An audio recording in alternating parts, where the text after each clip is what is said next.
commencer la capsule par un petit rappel de microbiologie et parler des cellules. Qu'est-ce que la cellule? La cellule, c'est une unité biologique, structurelle, fonctionnelle et fondamentale des êtres vivants. En fait, c'est un compartiment cloisonné par une membrane dans lequel sont regroupées toutes les molécules. Une cellule est capable de remplir différentes fonctions de l'organisme, comme par exemple la multiplication des cellules, ou l'activité de dégradation, ou encore l'activité de synthèse. Les cellules sont autonomes, mais elles restent coordonnées avec les autres pour remplir les tâches ensemble. Il existe deux grands types d'organismes cellulaires, les cellules eucaryotes et les cellules prokaryotes. Savons-nous bien faire la distinction entre ces deux mots? Voici le schéma d'une cellule eucaryote. Vous remarquerez qu'elle possède un noyau dans lequel se trouve le matériel génétique.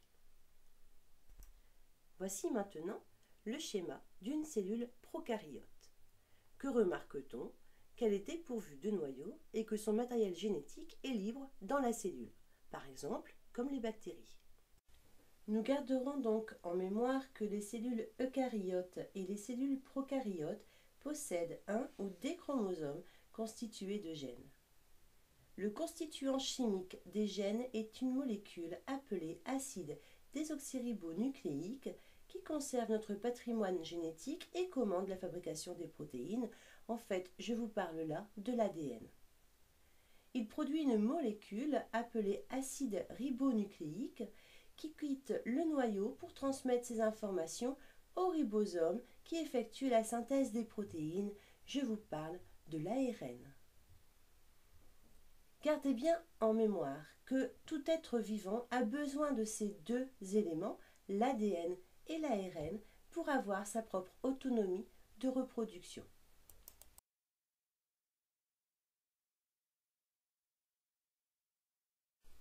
Bonne question. C'est quoi un virus? Commençons à nous inquiéter de leur taille.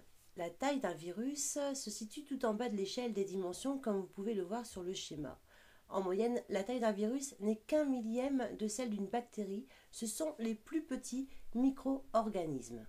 Si l'on prend pour échelle de référence un micron, c'est-à-dire un millionième de mètre, on dit qu'une cellule humaine ordinaire a un diamètre de 10 microns. Elle est donc pratiquement invisible sans microscope. Un globule rouge a un diamètre de 7 microns.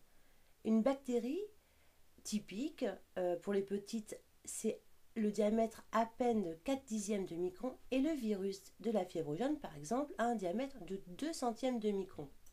Vous imaginez comme c'est petit. C'est tellement petit que pour le voir, le virus, il faut utiliser un microscope électronique. Un virus est généralement composé d'au moins deux composants essentiels, une ou plusieurs molécules d'ADN ou d'ARN, avec ou sans protéines associées, ça c'est le génome viral. Une coque de protéines entourant les molécules d'ADN ou d'ARN. Alors c'est vrai que chez le virus, l'ADN est de petite taille, alors que dans la cellule humaine, la molécule est bien plus longue. En fait, si on la déroule, elle mesure environ 1,50 m.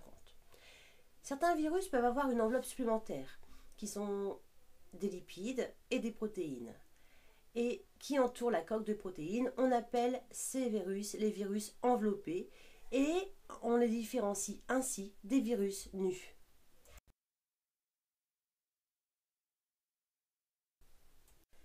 Nous allons maintenant passer au parasitisme obligatoire. Pourquoi dit-on qu'un virus est un parasite obligatoire? Eh bien, tout simplement parce qu'un virus ne saurait pas survivre très longtemps en dehors d'une cellule, en dehors de ce qui est vivant. C'est vraiment ce qui le différencie d'une bactérie. La stratégie des virus est de rentrer dans une cellule, de s'y multiplier de façon très importante et d'aller infecter d'autres cellules voisines.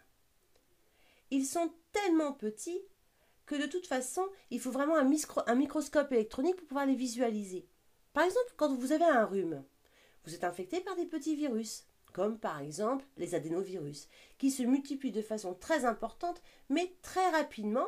Heureusement, notre système immunitaire arrive à les éliminer. Par contre, d'autres virus plus problématiques sont comme celui par exemple du sida, qui lui va infecter les cellules à bas bruit sans se faire voir du système immunitaire. Et comme nous l'avons vu avant, le virus a besoin de se reproduire et sait le faire. Et pour se reproduire, il doit obligatoirement s'introduire dans une cellule vivante. Et une fois qu'il a pénétré dans la cellule, il détourne le mécanisme de division cellulaire à son profit et il utilise toute l'énergie de la cellule. C'est pour ça qu'on utilise le terme de parasite, comme s'ils n'ont pas le choix.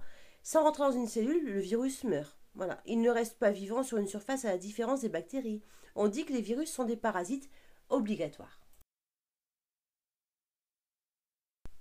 Nous voici arrivés à la fin de la capsule. N'hésitez pas à la revisionner en cas de besoin. À bientôt.